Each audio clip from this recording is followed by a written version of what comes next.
position. Yeah. That will be complete on on the axis with the light coming from the with the projector straight to be right in the center. But let's just see it from the menu there, and then we can always go back to that. Okay. Yeah. So the menu is quite straightforward. Inputs. Again, you can select whichever input you want to do. Okay, that's just very straightforward. Okay. Next one down, we have the test patterns. To see the test patterns, you have to select OK. Yeah, and it will ask you want to see test patterns. You press OK again. And now you get the first one is a white test pattern. Yeah. Then you got a black fill. You get red, green, blue. You get the checkerboard, alignment grid. This is probably the best one for you guys to adjust the focus of the image. With this lens, actually, when you get closer there, it's quite good, actually. That lens is, the lens that we have fitted there is one of our lenses. It's quite, it's fine. And it's the one with the most wide angle you have. We actually have another one that is wider than that. But this one is motorized. The other one is just a fixed lens. It's a 0. I need to check that. I think it's a 0.7. This one? I think so. Yeah. 0.73 was it? I think so. To 1.1. is that the zoom goes on? Okay, but those are the test patterns. Now, when you have the test patterns, if you try to do something else, it won't work. Okay, so you try to press menu now, it won't work. You need to exit the test pattern. So you keep going on to the right until you see the logo, or you see that, and now you know that you exit the test patterns. Now you can go back to the menu. Okay. If you want to focus, well, obviously you're not going to have motorized focus anyway, but you press OK once, and you got the zoom and the focus. You press OK again, and you have the shift. That's a shortcut. Okay, so you don't have to go to menu and lens to do all those things. But I don't think this is going to be much help if you're going to be using those fixed lenses. With these fixed lenses. But anyway, it will help with the shift if you have some shift with those lenses. Okay. So that's this pattern. So lenses, you could do exactly the same thing that I showed you from this shortcut. Now you can lens lock it. So I will always leave that off, because if you leave it on, it means that nobody can do anything with the lens, like lens shift. All the motors focus. are blocked. Yeah, so it's just closed. Okay. And the lens control is the same thing that I just showed you before. When you press the OK button, there is a shortcut. Okay. So that's just to do zoom and focus, press again, and do the shift. Okay. Center lens, it will move the lens automatically to be on axis with the light coming from the light engine, so it will be completely in the center. It's always good to do that, so you know the starting point, you know where you're starting from when you're going to do a shift. But obviously, you have to see how much shift you can do with those lenses. For me, it's good when at the first beginning to making the adjustment to know where I am. Exactly. Yeah. So you start with the center projector, get that Yes. in the center, and then align and then it you to start. those. This is the next option. Is not something that you will use. This is just for an ultra short throw lens that we have. Okay, and then you have to tell the projector that you're going to be using that lens, but since you're not going to be using it, just forget about it. And then you've got a lens memory, so potentially you could actually save the position and the zoom of lenses. Maybe that's not. But you need to have the motorized lens. You need to have the zoom motorized lens, otherwise, what's the point? But the right and left shift. Oh, for the shift only? Yeah, okay. Yeah, for the shift, yeah, you could use it for the shift. Because If someone plays we need a little bit, because with this rigging, it's not possible to do it really exactly, because you even can go steps like 10, 20 centimeters. You can that, in that case, yeah, makes sense. Okay. So that's lens. Image, right. This is a bit important. Those picture modes have different brightness settings, okay? Some people, it's very similar principle to what you see from a TV, where you have like different settings to watch a movie, or if you want to be just displaying something from a computer. Or my advice is you leave it set to high brightness, because it's going to always give you the brightest point that the projector can do. Otherwise, you are literally throwing some light away. What would you? So leave it set to high brightness. Okay. The dynamic black, I would personally leave it set to off, because if you turn it on, obviously you're going to lose quite a lot of brightness again. Okay, you see the big difference there. So I will leave that off. Okay. The gamma, this is up to you. It's a question of taste, which gamma you want to be using. The standard that most people use is around 2.4. So I would say the 2.2 probably is a bit low, but maybe 2.35. Whatever you do, just make sure the all 4 projectors have the same. Okay, otherwise they will look a little different. Okay. These ones, I will never touch them. This is something that comes, it's like what you have in your TV. Yes, You think that you are adding brightness. Correction. No, it's not color correction as such. No, it's not. It's just electronically giving you the perception that you are adding brightness and contrast, but really you're not making the projector any brighter. You are just adding artifacts. What I want to say, normally you do with these things the color correction, but you don't do it with the projectors. You're doing with the. Yeah. Yeah. Okay. Yeah. In the old days, yeah, but you wouldn't do color correction with that. It's not gonna work. Same with sharpness. You think that you are gonna make the image sharper by keep adding that. You have to make the image sharp by adjusting the focus. Okay. This is the only thing that is adding. Can you see? It gives you the impression that the words, the text is a bit sharper, but actually you're adding quite a lot of artifacts again. You know. Yeah. So just leave it set to 0. I always recommend not to play with any of these settings. Mm-hmm. Same with noise reduction. Freeze is just you're going to freeze the image. Okay. Might be helpful if you are using some video and you just don't kind of pause the clip or something. And resync is just to resync the source again. Okay. For example, that you change there something and it's just not. And the resolution is or changed. Something. Yeah, or something froze there or something. Mm-hmm. You just want to know exactly what the projector is getting right now. Okay. Color. This is a bit more important. Okay, for you guys, because you are going to have more than one projector next to each other. You always will have something to compare with.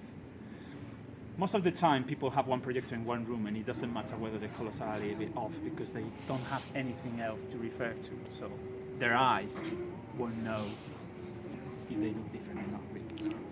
Here, you're going to have a bit of a problem because you're going to have 1, 2, 3, 4 projectors.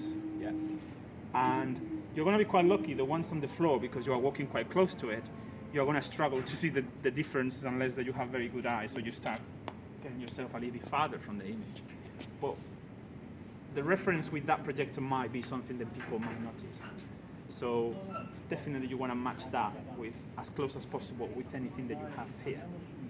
So the settings in the color are very, very important. And this is what we're going to be playing with the PR655 when we do the color match in a minute.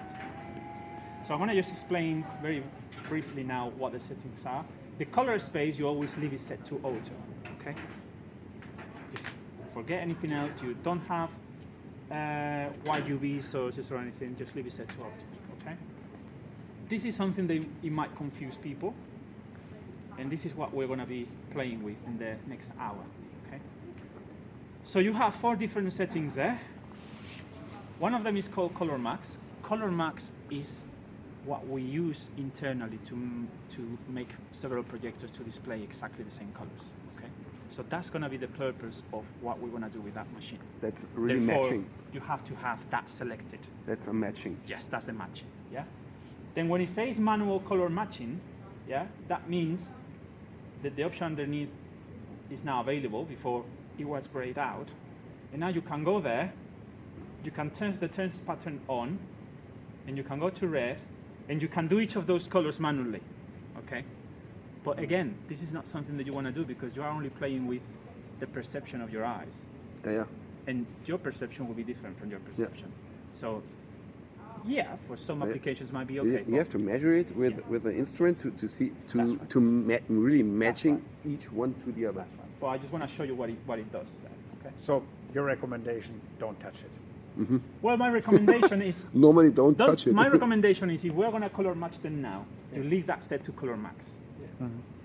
But because you're going to be using different lenses, when those lenses arrive, you might see very small differences again. You might think, why? Because we But- have the same lenses. With your advice to buy one. My recommendation is to have some sort of. But you can do this color max even with this instrument, not only with this what you have. There are many different instruments to do that. Yeah. It's just that this one is very accurate. We use this because we're a projector manufacturer, so we want to use the best. But yeah, there are CL 200s from Minolta that could do that as well. It's not as accurate, but it will do the job because you are measuring them all with the same machine. Therefore, they will refer to the data from that machine. So technically, it will be accurate. Okay. Definitely better than nothing. You just started something with your recommendation. Yeah. Yeah. So what is your recommendation? My Well, recommendation. he's got a 25,000 Yeah. thing. You buy a €1,000 little machine that does the same thing as that, just not as well. People have CL 200s from Minolta. It's a machine this size. I was actually tempted to bring one because it was easy for me to carry down a plane. But then I thought, well, since I have the real thing, I might just take that with me. But people have different because we're the manufacturer of projectors. Some people say that for lamp-based projectors, the CL200 is okay. For laser technologies, because of obviously the wavelengths and all that, it's more accurate to have something like the PR655. But to be honest, not everybody can afford to spend 20,000 euros in a machine to leave it there most of the time unused. So I understand that. So a CL200 will do will do the job. Okay. So color. So color max, it will be what we're going to be using with the PR655. Manual color matching is if you want to do it with literally with your eyes, just trying to find the best matching. Color temperature is just a standard color temperatures as all projectors have. The color temperature is something, I don't know how familiar you are with the black curved and how colors become cooler or warmer as you go up and down from that black curve. 6,500 Kelvin is the white point that most people would use. But in this case, you don't want to use that. And the reason for that is that we cannot manufacture two projectors with exactly the same 6,500 Kelvin. That's the point of color matching projectors. Let's say the machine doesn't know what it is. Yes. You have to calibrate it. That 6,500 Kelvin is there different than when there. When the projector left the factory and we put in a complete dark room and we measure it and we put the data in the projector, and that's saved in the projector. But that might not match by the time, with the light conditions that you have here, and compared to another projector, it might not be the same. So you cannot use that.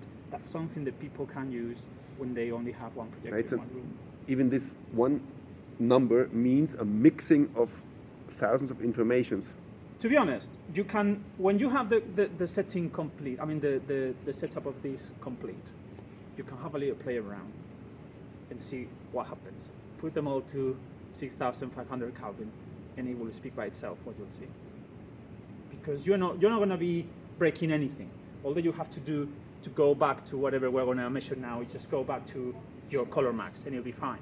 Okay. So that saves that setting. Yes. Done. Yeah. Don't do a factory reset, then it will clear it.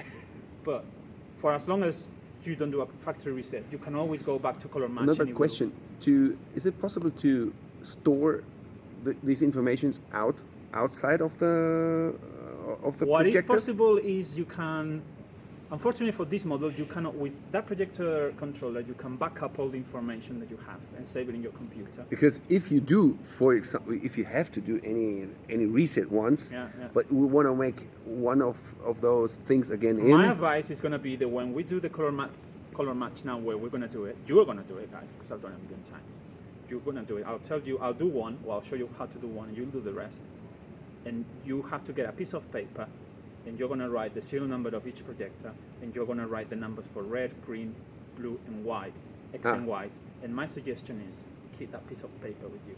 Okay. Because even if you end up with a completely different projector, because at some point it gets swapped because of a failure or something else, you can always refer to those numbers, which were the most accurate readings that we did, considering the light conditions that you have in here. Mm-hmm. So Okay. that's my advice. Keep that piece of paper. Okay. Okay. So that's color temperature and gains and lifts.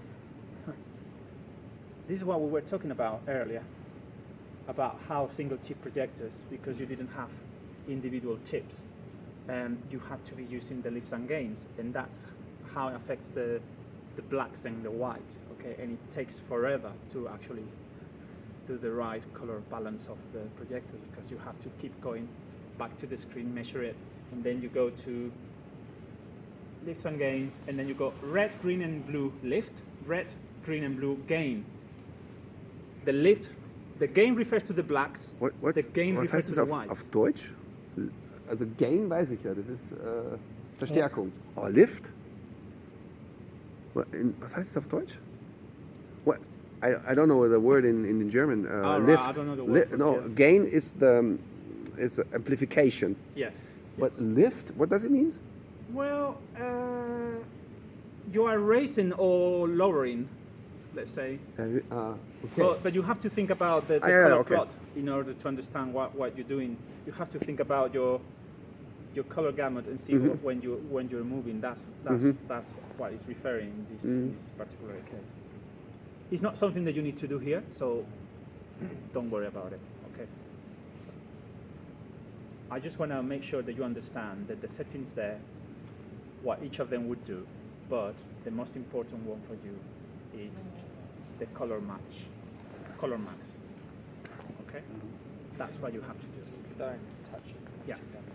Now, when you select color max, this is something important. When you select color max, underneath is telling you color max peak. Yeah? Right. I'll explain this a bit better in a minute, but what happens is peak means the projector is giving you the brightest illumination they can give without any electronic processing for it. Okay? Which means that when you go with that machine and you measure red, green, and blue, you always have to have it set to peak, which means there is no processing. Because if you go to with your machine and you go there and you have 6,500 Kelvin selected, you are not taking the correct measurements because the electronics are already using some processing to make those colors warmer. It means that the lasers giving all what they can, or the high as everything out, Yeah. without any Waiting to stand. correction electronical. It's just the laser coming out of the lens without anything. With anything. Post-processing before. And so then you do the correction with this color max, and you reduce something to make the balance. So it's important that when we do the measurements, as we will do in a minute, I'm going to put a white test pattern, and we'll put the machine, and it will give us X and Y. We'll write them down. I'll put the red, give us X and Y. We'll write them down. We write all of them right down for each projector, and then we're going to send that information to the projector. But if those measurements are taken with something that is not peak, your readings are all wrong, because the electronics need to be completely neutral about the level of color that they are sending to the image, if that makes sense. Yeah? So when you go to color, that's why when you select color match or color max, it goes to peak. But underneath, you'll see that. Okay? And now is when things start getting a bit confusing. This is the only part of the menu that we are going to have to spend a lot of time talking about it, because this is something that most people don't understand or gets a little bit confused. The rest is just very straightforward. So let's allow ourselves time to understand I mean, this. what I guess is the result you store in user. So what we're going to do is you are going to measure things and you're going to save them in the projector. But you don't save them in any user. You just save them in the projector and they stay with the projector. Okay? What you're going to use or save in user 1 or user 2 is a target. Okay? A target means that there are different targets. Each movie has a different target. There's a Star Wars target. There's a Back to the Future target. Okay? When again, we could talk about this for absolutely ages. But I come from the cinema environment. I used to work in cinema, and I will get a letter from Steven Spielberg telling me, "Look, I got my new movie coming out, and I spent a lot of money with this director of photography to make this movie look very orange or very blue or it has a very special tint to it." Okay. When that movie arrives at the cinema, I get a letter from Spielberg telling me, I want red, X and Y 0.0000. And I have to put that in the projector. Because what's the whole point of spending Spielberg so much money with a director of photography making the movie that you look get that? that And you then get it goes to result. the theaters and people have different settings because you know, especially now that there are digital projectors, the settings are different. So each movie might have a different level of red, green, and blue numbers, okay? And this is why there are different user targets, okay? Now there is a standard target that is called REC 709, okay? REC 709, if you type it on Wikipedia or put it on Google, it will bring up the standard level of red, green, white, and blue, okay? And that's the standard for high definition. How did Okay. That's the standard for high definition. So if you don't, because as I said, there are so many different targets. If you want to use a standard, I would use REC 709 because that's the HD standard. Okay. And now you might wonder what HDTV means. Well, HDTV means REC 709 actually. But why? You're probably thinking, okay, so if HDTV means REC 709, it means that when you select HDTV, yeah, it goes warmer. You already have all the data there for HDTV, the standard. Yes, correct. But what do you think is going to happen when you select that projector to HDTV? And this one, projector and this to one HDTV, and that one to HDTV. Put all They will different. look different because the data saved there, it was measured in a different environment, and each projector won't give you the exact level of colors. So you still have to color match. Okay. I have to ask a question. Yeah. This is just here you're making a setup Yeah. for that you can make your color correction. Then you store the color correction, and if you go in again, it gives a different result because you. Well, once you save the information, it will be different. At the moment, what HDTV is displaying is the numbers that the guys put in the factory in Manchester when they built that projector. Yeah. But because we're going to measure the light in this room, it's going to be different than what they measure there because they have a completely dark room with black walls and everything. And here is just. And for example, no lighting like this. What we put off. This is the thing. You will have to measure and we are going to measure the colors now, and Black. I want you to measure it with the same conditions that you're going to be normally using this room. So if this room is going to have these lights on, I will want to measure it with those lights on. But we don't have. We You will have not. it We all will dark. not have. Okay, so in that case, we'll have to measure it dark. Okay, but what I want you to understand is that you cannot expect to put all projectors set to HDTV and the colors are going to be identical because you need to put the data in the projector and then. But select for a me to target. understand, if you would be in another situation like this, one of those cinema who said we have to. Now we need the setup from Spielberg. You make with the color correction you make with a peak. Yeah. But then if you said we show the movie from Spielberg, That's right. we change to the user one. Well, what you will do in that case is you measure the colors. You only have to measure the colors once. Yeah. Yeah. What you will have to do is put a different target. The target might be the Spielberg movie. The target might be HDTV. you put the target with projector controller and that target, and that's it. You don't have to measure them again. Okay? You just measure the projectors once. Yeah, and you And the target changes depending how many targets you want to have. In your case, you are not showing here movies, Yeah. so your target always has to be, my advice is REC 709. And that's what we will do today. We will measure them all, and we will save in user 1 REC 709. But what I want you to understand is the REC 709 numbers are the same numbers as HDTV. But you cannot select HDTV there because that HDTV is using as the measured the numbers done in Manchester, not the numbers that Okay. we're going to do here. it's just stored something there, and under peak there is nothing stored. What is on HDTV is what you will always get once you do a factory reset. It's a factory numbers for color. Okay, but they will never match with more than one projector because those factory numbers are different. Okay. Does Think that like make trying sense? to set them all to Yeah. 6500K, they're all going to be different. Yeah. It's just a different setting Yes. that Yeah. it thinks In that's fact, the correct It's just setting. In there fact, is just a, there is HDTV is pretty close to 6,500 Kelvin. In das ist schon it's a color correction, the other things, Yes, but and this peak has no color correction. that's right. Peak has no color correction. So if you have selected in color peak, your projectors will always look different. Okay? So Because each of them are trying if to we be. would decide to buy one of those instruments, we go again to peak, making Measure these them all, measurements, write them down and in a piece of paper, and store put it them in each and, projector, and store it and under then user if- 2. Now, for example, No, you can override user 1.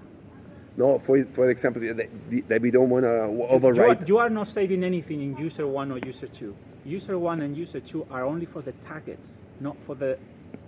It's for the TCGD, not for the MCGD. Okay. Okay?